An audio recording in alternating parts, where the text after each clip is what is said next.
pecaminosos, y cuando fallamos a venir en arrepentimiento y fe, porque la Biblia también dice, si alguno dice que no tiene pecado, 1 Juan 1:8, es mentiroso. La verdad no está en él. Si alguno dice que no hace pecado, dice que Dios es mentiroso, entonces, dice luego 1 Juan. Entonces, hermanos, sabiendo que todos nosotros tenemos una naturaleza pecaminosa y que muchos de nosotros posiblemente, hermanos, a su mente ha venido más de una reprensión, el Espíritu Santo esté trayendo a su corazón en este momento. Y posiblemente usted y yo nos podemos incomodar en esta epístola de Santiago, que tan directa es su predicación, hermanos, de Santiago. Pero recordemos siempre, hermanos, que el Espíritu Santo nos está redarguyendo. Es la gracia de Dios para transformar nuestras vidas y para que nosotros no nos quedemos como estamos, ¿verdad? Salmo 19, que está alabando David a Dios por cómo Dios se revela por su creación. Los cielos cuentan la gloria de Dios. Y luego cómo Dios se revela por su ley. La ley de Jehová es perfecta, que convierte el alma. Mientras David está alabando a Dios por su palabra, dice esto en el versículo 12: oh, ¿quién reconocerá? ¿Quién podrá entender sus propios errores? Oh, líbrame de los que me son ocultos. ¿Por qué cree usted que David ora eso? Porque nosotros en nuestra naturaleza pecaminosa fácilmente podemos caer en el autoengaño o en el orgullo, ¿verdad? En el orgullo de creernos, hermanos, de que no tenemos algún problema o no tenemos problemas contra el pecado, o en el autoengaño. Y algo que, hermanos, leía yo en un libro esta semana es de cómo el ser humano, ¿verdad?, cuando tiene eventos en su vida que son traumáticos, puede suprimir esos pensamientos o hasta puede cambiar cómo sucedieron los hechos en su mente. Y así usted y yo posiblemente o lo hemos hecho o hemos visto a alguien que ha hecho lo que yo voy a decir. Pecan y luego se hacen la víctima. Hacen el mal y luego actúan como que si no hubieran hecho nada. Se autoengañan que no están haciendo nada malo, o se autoengañan que no han herido a la persona. Pero nosotros no debemos ser así, hermanos. Nosotros debemos de ser sinceros delante de Dios, venir como dice la Biblia, cuando tomamos la Santa Cena, examinarnos a nosotros mismos, pedirle al Espíritu Santo que redarguya nuestro corazón, ¿verdad, hermanos? Y no, hermanos, ser ese tipo de personas que pecamos y luego actuamos como que no hemos hecho nada, o nos engañamos a nosotros mismos, o en nuestro orgullo no queremos reconocer nuestros pecados. Y ese es el pecado de lo que se le llama legalismo, ¿verdad? Los fariseos, dijo Jesús, de que ellos, hermanos, eran sepulcros blanqueados, dijo Jesús. O sea, los fariseos, hermanos, por ejemplo, usted ha leído muchas veces, para darle un ejemplo, Lucas 15. Los fariseos ven a Jesús que está comiendo con un grupo de gente pecadora de la sociedad, y ellos le dicen a los discípulos cómo es que su maestro está comiendo con esos pecadores. Y Jesús, hermanos, comienza a explicarle con la parábola de la oveja perdida, por ejemplo, la de la moneda perdida y la del hijo pródigo, que él vino a buscar almas, ¿verdad? ¿Por qué salvar? Pero si usted ve, hermanos, los fariseos creían que no tenían pecado, se habían autoengañado. Pero Jesús les dice, por fuera parecen blancos, pero por dentro están llenos de huesos de inmundicia, ¿verdad? Así como un sepulcro, por fuera se puede ver limpio, pero dentro hay un cadáver que está muriendo y se está descomponiendo ese cuerpo, ¿verdad, hermano? Entonces está descompuesto ese cuerpo. Entonces, de igual manera, los fariseos habían caído en esa trampa. Y aún nuestro Señor nos dice en Mateo 7:21 que en aquel día muchos le van a decir, Señor, Señor, creyendo que iban al cielo. Y Jesús les dice, nunca los conocí, apártense de mí, hacedores de maldad. Podemos autoengañarnos, hermanos, todos nosotros. Por eso siempre que vengamos a la iglesia, nunca podemos estar aquí, hermanos, con que la reprensión va para otros solamente, ¿verdad? Sino que debemos tomar, que Dios nos reprenda constantemente. Algo que yo le decía a los jóvenes es, en nuestro caminar en este mundo, constantemente estamos siendo expuestos al pecado y se va ensuciando nuestra alma, y constantemente necesitamos venir a la escritura y a venir en oración para que Dios nos limpie de nuestros pecados, hermanos. Quizás usted no pecó, pero en el trabajo dijeron malas palabras, o estaba escuchando a que las personas hablaban alguna calumnia, o contando algunos pecados terribles y sucios, y esto ya está en su mente y necesita venir constantemente a la escritura y a la presencia de Dios para limpiarse. Todos nosotros, constantemente. Ahora, quizás no es pecado exterior, quizás nuestra propia naturaleza pecaminosa nos ha hecho pecar en algún momento de la semana y necesitamos confesar nuestros pecados para que nuestro Dios, que es justo, nos limpie de toda maldad. Primera de Juan 1:9. Porque si no, hermanos, vamos a caer en lo de los fariseos. Jesús les dijo a aquellos discípulos y a aquellas personas en el Sermón del Monte, en Mateo capítulo 7, ¿por qué miras, dice Jesús, la paja, estamos hablando de poquito, ¿verdad?, en el ojo de tu hermano y no miras la viga en tu propio ojo? Saca primero la viga de tu ojo para luego ayudar a tu hermano. O sea, Jesús no quiere que ignoremos el pecado en el otro, pero Jesús quiere que primero veamos nuestro pecado para poder ayudar al otro. ¿Por qué? Porque en nuestra naturaleza pecaminosa es más fácil ver, hermanos, a todos nos ha pasado, el pecado en el ojo ajeno que en el nuestro, hermanos. Siempre es más fácil ver el pecado de la esposa que el mío, el pecado del esposo que el mío, el pecado de mis hijos que el mío, el pecado de mi compañero que el mío, el pecado del hermano de la iglesia que el mío. Siempre es así por la naturaleza pecaminosa y necesitamos el Espíritu Santo constantemente, hermanos, en el hogar, en el matrimonio, en la iglesia, en todo lugar, para no caer en esto que está diciendo aquí la Biblia. Tener un espíritu crítico, ¿verdad? Una persona, hermanos, que reniega o que ve el mal en todos, ¿verdad? Pero nunca lo vemos en nosotros, hermanos. Esto es algo terrible. Es más, yo sé esto que es verdad y lo he leído en muchos libros, hermanos, y usted y yo lo sabemos también, que la Biblia dice en Hebreos 3, de que el pecado endurece el corazón, ¿verdad? Nos aparta de Dios y endurece el corazón, dice. Entonces, hermanos, el pecado nos va endureciendo, y la Biblia habla en Romanos capítulo 1 de la conciencia que se va endureciendo, una conciencia cauterizada, un entendimiento oscurecido, dice la Biblia. Y el pecado, hermanos, puede endurecer a una persona de tal manera, hermanos, de que siente amargura por su pecado, porque el pecado produce amargura, pero no hay quebrantamiento ni arrepentimiento. Y siempre, hermanos, los hermanos, como dice la Biblia en Primera de Juan, si venimos a la luz como Cristo está en la luz, vamos a ver nuestros pecados, vamos a ver nuestras manchas, y los más quebrantados siempre son los que más cerca de Dios están con su pecado, porque el que está cerca de Dios, hermanos, el estar expuesto a la presencia de Dios constantemente le va a estar haciendo ver su pecado. Sí va a ver el de los otros, pero más que todo va a ver el de él. Hay una frase, no me recuerdo qué predicador dijo esto, de los antiguos que escribieron muchos libros, de los puritanos, que dijo esto: yo soy más duro conmigo mismo que con los demás. ¿Por qué? Porque ve más su pecado uno que el de los otros, porque uno está todo el tiempo con uno, ¿verdad, hermanos? Y poco tiempo con las otras personas. Por tanto, lo más seguro es que vamos a estar viendo más de nuestra propia necesidad de ser lavados de nuestros pecados que el de los demás, si estamos caminando con Dios, hermanos. Ahora, hermanos, el que camina con Dios, ¿verdad?, ha experimentado más la bondad de Dios, ha experimentado más el poder de Dios y ha experimentado más la hermosura de la santidad de Dios. Y por eso él, hermanos, reconoce más la gracia de Dios y quebrantado está su corazón por haber pecado contra Dios. En Judas y en Pedro lo vemos, ¿verdad? Ambos pecaron esa misma noche, ¿verdad? Pedro fue a llorar amargamente por haber negado al Señor. Su dolor era por haber pecado contra Dios.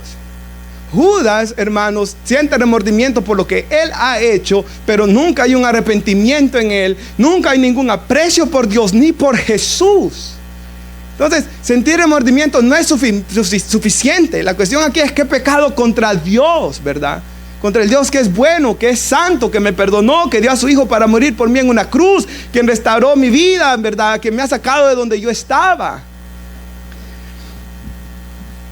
Entonces eso es, hermanos, y esto lo vemos. Por ejemplo, ayer nuestro hermano predicaba en el culto de jóvenes de Lucas capítulo 5, ¿verdad? Sé que estaba predicando en Mateo 4, pero él cita a Lucas 5, cuando el Señor le dice a Pedro, después de trabajar toda la noche, que volvieran al mar y que tiraran las redes. Pero, hermanos, hay una parte de que cuando él predicaba, yo estaba pensando, es de que cuando Pedro ve de que comienzan a caer tal cantidad de peces, Pedro le dice al Señor: apártate de mí, porque soy un hombre pecador. es, hermanos, siempre todo aquel que cuando está en la presencia de Dios ve su pecado. ¿Qué hizo Isaías cuando Dios le da aquella visión? Que ve al Señor Jesús sentado en aquel trono alto y sublime. Ay de mí, que soy un hombre de labios inmundos y habita con un pueblo de labios inmundos. Siempre, hermanos, si estamos caminando con Dios, hermanos, no vamos a estar tan preocupados en juzgar, porque estamos viendo nuestro propio pecado. Pero cuando yo descuido mi relación con Dios, es ahí donde voy a crear un espíritu crítico. Y a usted y a mí quizás nos ha pasado, y es ahí, hermanos, cuando nos estamos alejando de Dios. Y Pedro le dice: apártate de mí, Señor. Pero qué bendición, hermanos, que Jesús no lo quería lejos de él, Jesús lo quería cerca de él.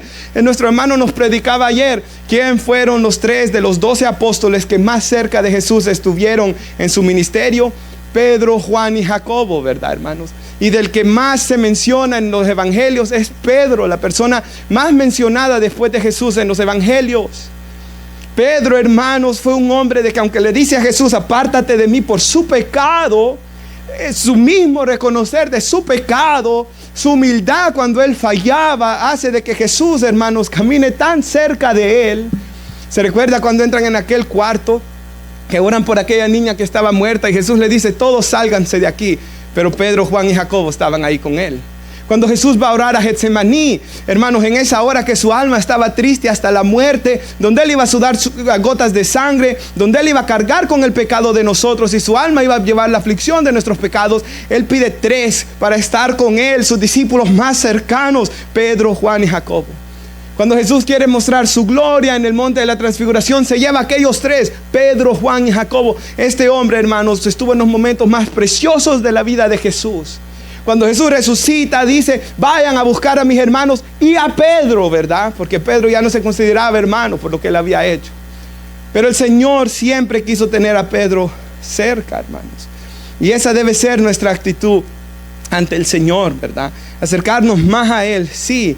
Pero cuando nos acercamos a Él, hermanos, veremos nuestras manchas y nos seremos lavados de nuestras manchas, para luego poder ayudar a los demás. Porque vamos a ver en este mensaje que nosotros somos llamados a ayudar a los demás a salir de su pecado, pero con la actitud correcta. Si va ahí a Santiago 4:11, hermanos, dice aquí la palabra de Dios, después de esa corta o larga introducción, hermanos, no sé, pero dice: hermanos, no murmuren los unos de los otros. Ahora la Nueva Biblia de las Américas dice: no hablen mal los unos de los otros.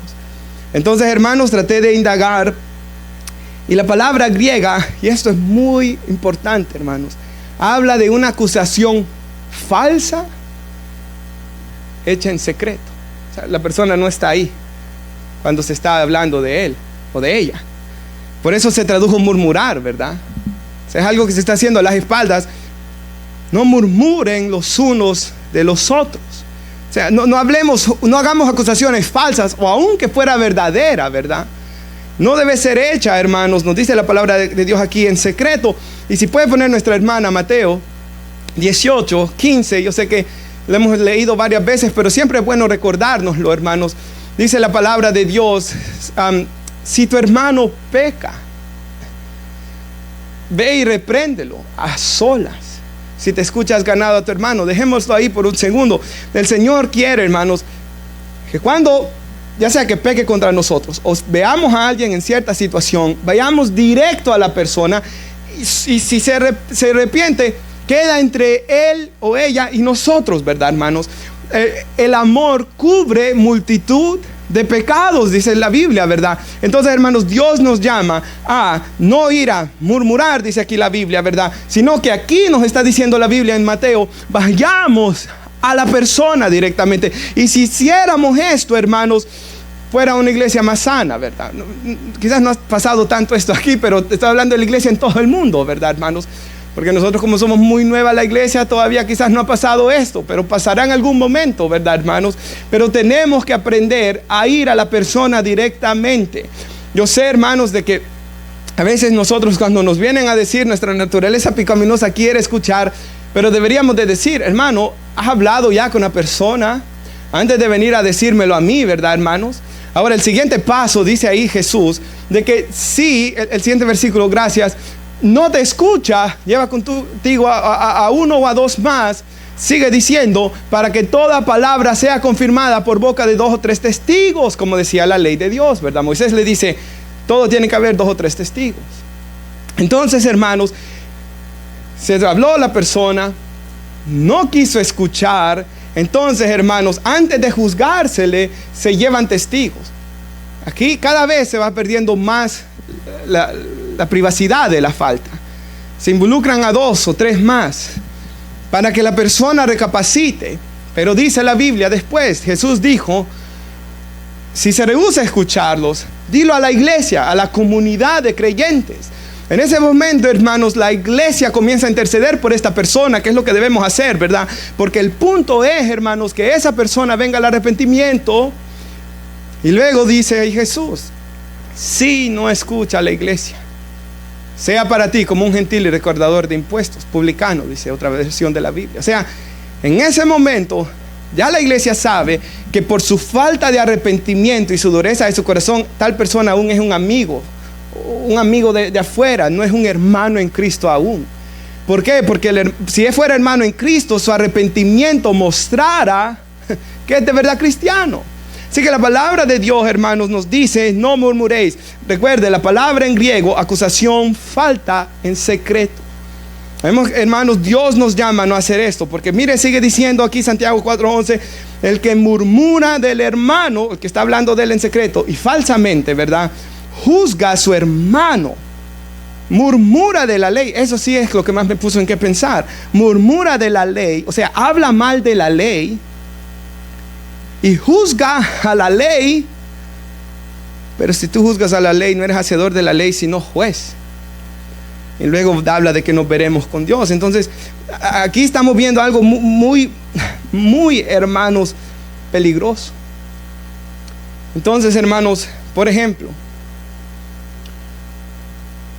hoy en día se escucha mucho, ¿verdad?, que cuando un cristiano se para y habla firme de la verdad de la Biblia, se le llama un juzgador. Por ejemplo, digamos que esto se da mucho, ¿verdad? Hay personas homosexuales, el movimiento LGBT ha tomado gran fuerza. Digamos que uno llame a una persona LGBT al arrepentimiento, a venir a Cristo para que Cristo perdone sus pecados y le cambie su corazón y arranque de su corazón esta perversión que el diablo y el mundo ha puesto en él. Y él diga, ¿por qué me juzgas? ¿Por qué no me dejas ser libre? Pero ahí, hermanos, debemos de reconocer de que si solo, hermanos, ignoramos el pecado en aquella persona, no se le está amando, ¿verdad, hermanos? Porque es como que un papá de que ignore que su hijo esté cayendo en pecados, en vicios, y usted solo se haga el loco, el ojo pacho. Eso es pecar contra su hijo, ¿verdad? Es pecar contra un hermano en Cristo. Es pecar contra Dios cuando ignoramos el pecado en nosotros o en los demás. Entonces, cuando uno se le llama a una persona al arrepentimiento, como aquí Jesús nos enseñó, ¿verdad?, se va directo a la persona. Digamos que fuera homosexual, se le lee los pasajes de la Biblia contra el homosexualismo, se le lee 1 Corintios 6, 7 al 9, donde dice que algunos en Corintios eran homosexuales y Dios los sacó de eso, y se le llama a venir a Cristo.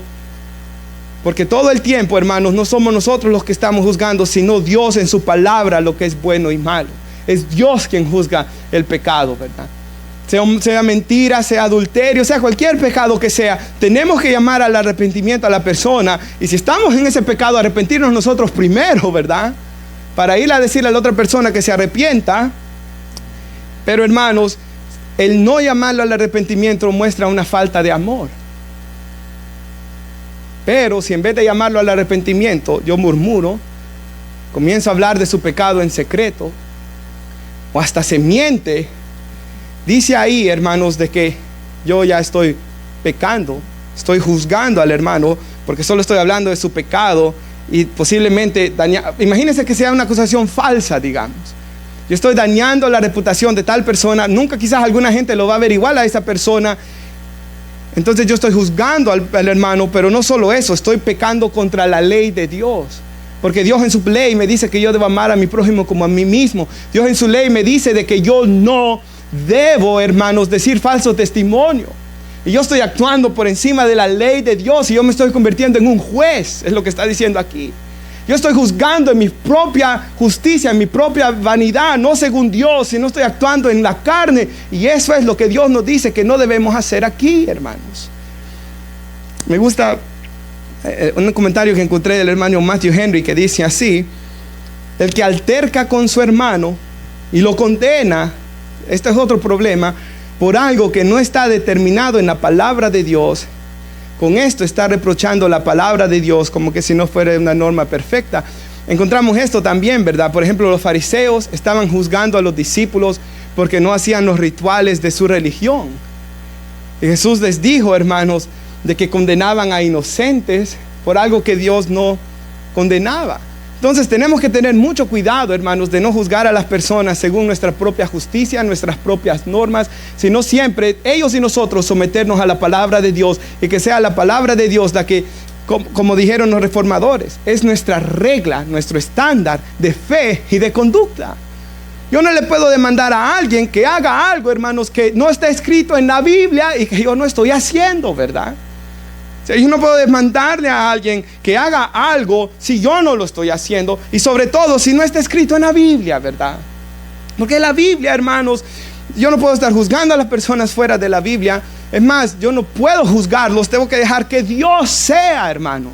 Él va a juzgar, ¿verdad? Mi llamado es anunciarles del juicio de Dios. Sí, yo debo de decirte entre el bien y el mal. Sí, Jesús dijo, por sus frutos los conoceréis. Claro que sí. Pero al final, hermanos, mi llamado es a predicar la palabra de Dios, anunciar la palabra de Dios, y que la palabra de Dios sea la que dirija nuestra conducta. Y piensen esto, hermanos, si nos dejáramos dirigir por la palabra de Dios, ¿qué sociedad más hermosa tuviéramos? No hubieran crímenes, no hubieran mentiras, no hubieran borrachos, no hubieran todas estas cosas, no existieran. No hubieran adulterios, no hubieran fornicaciones. Oh, hermanos, si obedeciéramos la palabra de Dios, qué bendición fuera, hermanos. Y ha sido una bendición para nuestras vidas, nuestra propia obediencia, ¿verdad? Así que dice, hermanos, el 11, no murmuren. O sea, no hablemos en secreto ni falsamente. Y aunque sea verdad, debemos ir a la persona primero, dijo Jesús, ¿verdad? Luego dice, hermanos, que si yo hablo así, murmuro del hermano, yo juzgo al hermano. Pero estoy murmurando, estoy pecando contra la ley de Dios. Estoy juzgando que la ley de Dios lo que enseña no es suficiente. Yo me estoy haciendo un juez. Ahora, hermanos, yo quisiera, antes de pasar al siguiente versículo, que más que todo el siguiente versículo solo va a ser una conclusión. Si puede poner Gálatas, nuestra hermana, por favor, capítulo 6, versículo 1. Y dice aquí la palabra del Señor, hermanos. Aquí, hermanos, vemos lo opuesto a lo que estamos leyendo. Aquí estamos hablando de murmurar, hablar en secreto, hasta falsamente, hermanos. Estamos hablando de juzgar a la persona fuera de la palabra de Dios, ¿verdad? Pero lo que debemos hacer es, si alguien es sorprendido en alguna falta. Me encantó, hermanos, el día que yo comprendí qué significaba la palabra griega falta. Significa un desliz o un tropezón. O sea, ¿qué me está diciendo aquí la Biblia? Porque aquí está hablando de juzgar hermanos en Cristo, por cierto. Y aquí habla si un hermano peca. Y dice que si es un hermano, fue un tropezón o un desliz. O sea, en esto conocemos si somos hermanos en Cristo. Y por favor, ponga esto en su corazón. Si usted está pecando premeditadamente, lo más seguro es que usted no es cristiano y aún está en sus pecados. Si usted planea el pecar, si usted planea ir a un lugar para pecar y lo lleva a cabo, usted está mostrando que no está en Cristo. Porque el cristiano es sorprendido en alguna falta. O sea, el cristiano cae, se desliza. Es como que cuando nevó y se frizó la nieve, el hermano Víctor me diga, pastor, estoy planeando salir este martes en la noche y darme una deslizada ahí en el driveway y darme un golpe en la cabeza. No, ¿verdad? Si se cae uno de nosotros, fue porque nos deslizamos, nos tropezamos. Por eso nos caemos, no porque yo quiero ir a caerme, ¿verdad? Sería una locura. Entonces el pecado debe ser así. Si yo peco, y como hemos pecado ya como cristianos, no debe ser premeditado, sino en un momento de debilidad. En momento de debilidad. Y aún eso no usarlo como una excusa para pecar más, sino usarlo, hermanos, como una motivación para buscar más de Dios, para saber que no es en mis fuerzas, sino en las fuerzas de Él, y que separado de Él nada puedo hacer. Usted se enojó, ¿verdad? En un momento de debilidad, ahí con su esposa perdió el temperamento. Esto lo debe de llevar al arrepentimiento Y, por ejemplo, usemos eso. En nuestro hogar debemos de no enojarnos con nuestra esposa, pero si nos enojamos con ella, no debe ser 24 horas los 7 días de la semana, sino en momentos de debilidad, con arrepentimiento y con venir a Dios para pedirle a Él que nos ayude. Porque si yo, hermanos, todo el tiempo estoy así con ella, esto está mostrando que algo no está bien en mí, ¿verdad? Así que algún hermano fue una falta, un desliz, un tropezón, él cayó. Porque, hermanos, ninguno de nosotros que somos cristianos queremos pecar contra Dios, ¿verdad? Ninguno. Es más, yo tengo un libro que me regaló un hermano, de que él me dijo, dígame qué quiere usted para su cumpleaños. Y yo le dije, deme un libro de teología sistemática, y se lo dije cuál era, y el hermano me dio eso, pero me regaló otro librito que se llama Piercing Heaven, The Prayers of the Puritans, las oraciones que traspasaban hasta el cielo. Y hay una parte que lo estaba leyendo esta mañana justamente sobre el pecado. Y allí, hermanos en Cristo, hombres que Dios usó de una manera extraordinaria, hablaban de sus luchas contra el pecado, de batallar contra el pecado. Y decía un hermano, a veces siento que mi corazón está en guerra contra ti, contra tu palabra. Pero Señor, tú sabes mi deseo de serte fiel. Ayúdame. Y el grito del cristiano cuando está luchando contra su mal carácter, contra mal hábitos, contra el pecado, es ese. Como dijo John Owen, el pecado en el creyente es una carga que lo aflige y no que lo deleita.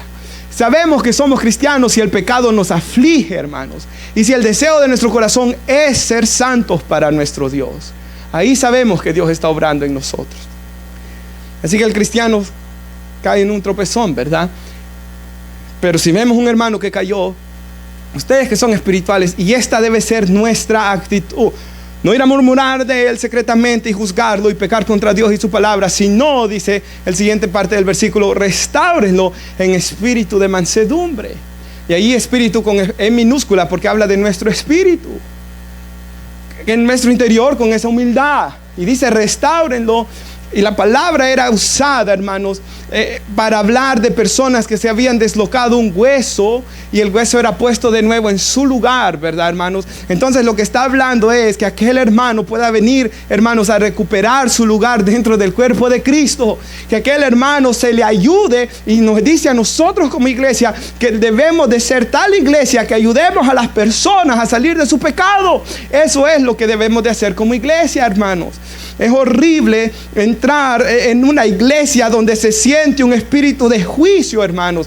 El hermano, en el libro Ganador de Almas, el hermano Spurgeon dice que él va a una iglesia y yo puedo sentir en el ambiente espiritual cuando hay una atmósfera favorable y cuando no la hay. ¿Y qué hace en la iglesia una atmósfera favorable? El amor los unos por los otros.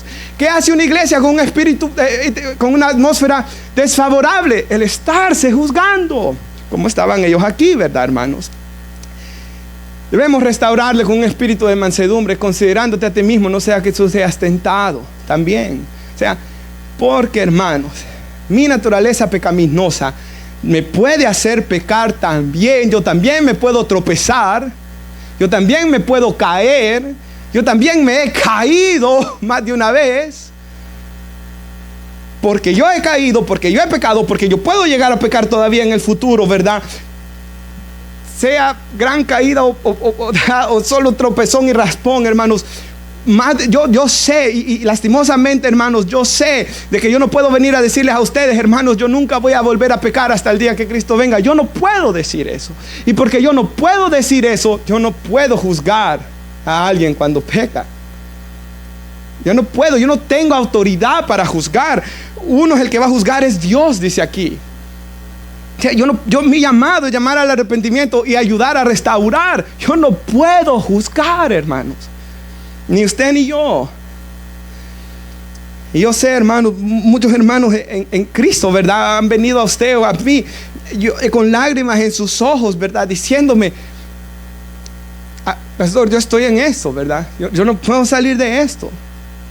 Estoy luchando con esto. Pero cuando se ve un quebrantamiento, hermanos, por el pecado, yo sé que ya Dios está obrando ahí. Yo sé, cuando veo ese deseo verdadero de vencer esto, yo sé que Dios está obrando ahí. Y ya hay gracia, hermanos. Pero necesitamos más. Y es ahí, hermanos, donde como iglesia debemos ayudar a tales personas. ¿Y cómo les ayudamos a sanar? Pues con la palabra de Dios, hermanos, que consuela y que edifica. O sea, la palabra de Dios redarguye y reprende. Toda la escritura fue inspirada para que el hombre de Dios sea perfecto, enteramente preparado para toda buena obra, dice la Biblia, ¿verdad? O sea, la iglesia, hermanos, debe de constantemente predicarse la palabra de Dios, porque esa nos ayudará a sanar. Orar unos por otros. Miren lo que dice el siguiente versículo, por cierto. Lleven los unos las cargas de los otros y cumplan así la ley de Cristo. O sea, esto no se trata, hermanos, de solo voy a ver por mí. No. Y usted no es el pastor de la iglesia, yo lo sé, pero usted es responsable delante de Dios por los que están a su alrededor. Aquí también lo es, porque es miembro de la iglesia. Y desde que usted decidió ser miembro de la iglesia, usted es responsable por los demás también a su alrededor, por orar y por ayudarlos y por orar que se restauren cuando ellos pecan.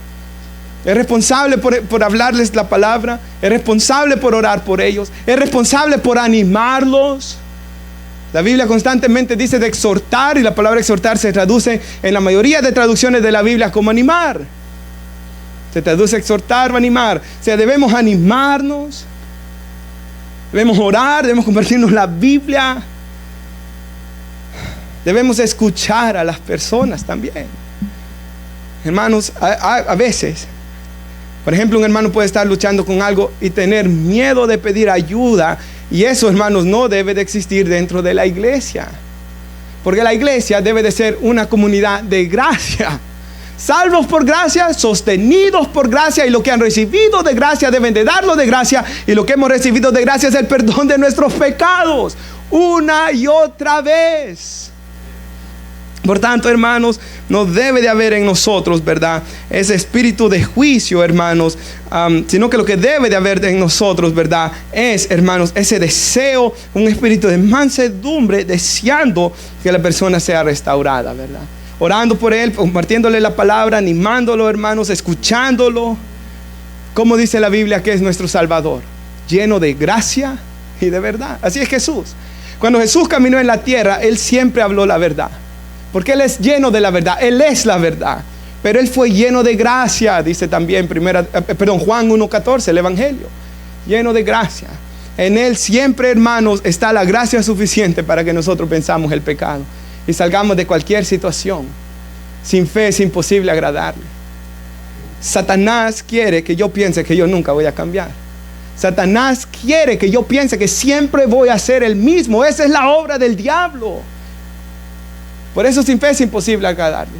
Porque es necesario que el que se acerca a Dios crea que le hay y que Él es galardonador de los que le buscan. Él recompensa a todo el que le busca. Acérquense a mí y yo me acercaré a ustedes, dice Santiago 4:8. Limpien sus manos, los de doble ánimo purifiquen sus corazones, aflíjanse y lamenten, humíllense delante del Señor y Él los va a levantar. Dios quiere vernos en victoria, hermanos. Dios no quiere vernos hundidos en el pecado. Dios no quiere vernos siendo miserables. Él quiere, hermanos, vernos en victoria. Él quiere, hermanos, vernos así. Y el último, el versículo 12. Uno solo es el dador de la ley. Muy importante. Que puede salvar y perder. ¿Quién va a decidir quién se va a ir al cielo o al infierno? Dios, no yo. Y mire que sigue diciendo, ¿quién eres tú para que juzgues a otros? O sea, Dios puede salvar o perder. Dios, hermano, sabe quién será salvo y quién no será salvo. Dios sabe quién va al cielo y quién no va al cielo. Dios sabe quiénes están sellados por el Espíritu Santo y quiénes no. Quisiera concluir con unos pasajes en la Biblia, con la historia de Pablo, Hechos 9:11. Si lo puede poner nuestra hermana. Y si pueden mirar las pantallas, hermanos. Y esto a mí me ha bendecido mucho. El Señor le habla en una visión a Ananías. Pablo ya tuvo su encuentro con Jesús, quedó ciego. Levántate, ve a la calle que se llama derecha, y sigue diciendo ahí, y pregunta en la casa de Judas por un hombre llamado Tarso, un hombre de Tarso, llamado Saulo. Él está orando. Mire lo que sigue diciendo. Y ha visto en una visión a un hombre llamado Ananías. Y sigue diciendo que entra y pone las manos sobre él para que recobre la vista. Y mire la respuesta de Ananías. Señor, he oído mucho acerca de este hombre. O sea, ahí él ya dudaba, ¿verdad, hermanos? Y sigue diciendo, ¿cuánto mal ha hecho a tus santos en Jerusalén? Y sigue diciendo, y aquí tiene autoridad de los principales sacerdotes para prender a todos los que invocan tu nombre. Pablo, cuando relata su conversión, dice que torturó a cristianos, votó para que mataran a muchos cristianos. Es más, desde que mataron al primer cristiano, Esteban, él estuvo ahí. Aquellos hombres pusieron las ropas de ellos para apedrear a Esteban, para que él no les salpicara la sangre. Pablo tenía la ropa y él estaba de acuerdo con que mataran a Esteban. Pero hermanos, y este es el punto, si nosotros no supiéramos cómo termina la historia, ninguno de nosotros hubiera pensado que ese hombre se iba a convertir. Ninguno. Por eso, hermanos, ¿quién eres tú para que juzgues al otro? ¿Me entiende el punto que estoy haciendo? O sea, Dios puede salvar y perder. Por eso Pablo dice, yo fui puesto como el primero de los pecadores para que se muestre en mí la gracia de Dios como ejemplo de lo que Dios puede hacer. Y mire lo que sigue diciendo. El Señor le dice, ve, este es mi instrumento escogido. Dice, o sea, yo escogí a este hombre. Nadie más lo sabe, pero yo sí. Para que Él va a llevar mi nombre en presencia de los gentiles, de los reyes, de los israelitas. Y mire lo que sigue diciendo. Yo le voy a mostrar cuándo Él va a padecer por mi nombre. Y sigue el siguiente que le di, hermanas, Hechos 9, 26 y el 27. Y mire lo que sigue diciendo, hermanos. Pablo se salva, Pablo recobra la vista, Pablo es lleno del Espíritu Santo. Y dice que cuando él llega a Jerusalén, él trataba de juntarse con los discípulos. Pero mire lo que dice, hermanos, le temían. No creían que él era un discípulo, no creían que Dios lo podía transformar. Y mire lo que sigue diciendo la palabra de Dios.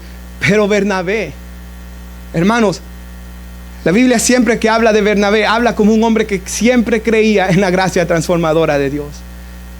Hermanos, la Biblia, la primera vez que aparece Bernabé, ¿cómo es, hermanos? Hay una gran hambre en Jerusalén, los romanos están empobreciendo la ciudad, hay una gran necesidad y Bernabé va y vende su posesión, una heredad que él tenía. Y todo este dinero se lo lleva a los apóstoles para que tengan de comer todos aquellos que estaban sufriendo, todas aquellas viudas, mujeres que habían quedado sin sus esposos y sin hijos, quien las sacaran adelante. Este hombre, hermanos, vendió todo lo que tenía, no todo lo que tenía, pero vendió una propiedad, dice la Biblia, para que ellas tuvieran que comer. Ahora él ve a Pablo y lo presenta a los apóstoles y les cuenta de cómo Saulo había visto al Señor en el camino, y sigue diciendo, y el que le había hablado, y que él le había hablado, y cómo en Damasco había hablado con valor en el nombre de Jesús. O sea, Bernabé comienza a decir, yo he visto la gracia de Dios en este hombre. Y sabe qué terrible es, hermanos, que más adelante dice la Biblia que Bernabé tenía un sobrino que se llamaba Marcos, que se alejó del camino un tiempo, ¿verdad? O por lo menos abandonó a Pablo y a Bernabé en el primer viaje misionero, y cuando van al segundo viaje misionero, Pablo no quiere que vaya Marcos. Y Bernabé le dice, sí, va a ir con nosotros. Bernabé creía en Marcos, así como una vez creyó en Pablo. Pero Pablo se endurece y Pablo dice, no, yo no voy a ir con él. Y Pablo mejor se va con Silas. Y Bernabé se va con Marcos. Y luego vemos todo lo que Dios hace de Marcos. Hasta escribe el Evangelio de Marcos, ¿verdad, hermanos? Entonces, hermanos, Bernabé era un hombre que él no juzgaba, sino que él dejaba que Dios, hermanos, fuera quien transformara a las personas. Porque solo Dios puede salvar y perder. Y mire lo que dice en Hechos 11, 19, por favor. Este es el último. Ahora bien, dice, los discípulos son esparcidos por causa de la persecución que había venido por la muerte de Esteban. Sigue diciendo el versículo. Entonces, hermanos, ellos salen de Jerusalén, salen de Israel. Felipe va a Samaria, predica la palabra de Dios ahí. Y estos otros hermanos van a Fenicia, Chipre y Antioquía. Mire lo que sigue diciendo. Pero no le hablaban la palabra a nadie sino a los judíos. O sea, estos hermanos creían cuando murió Esteban y salieron huyendo de que los otros no eran dignos de la palabra de Dios, que solo los judíos. Pero mire lo que sigue diciendo. O sea, ellos juzgaron mal. Pero había algunos de ellos, hombres de Chipre y de Cirene, los cuales llegaron a Antioquía. Y mire lo que sigue diciendo, hermanos. Hablaban también a los griegos, predicando el evangelio del Señor. Ellos no hicieron acepción de personas, hermanos. Ellos creían que el evangelio podía transformar a cualquier persona, no importando quién fuera. ¿Qué dice la Biblia en 1 Corintios 1, 26 en adelante?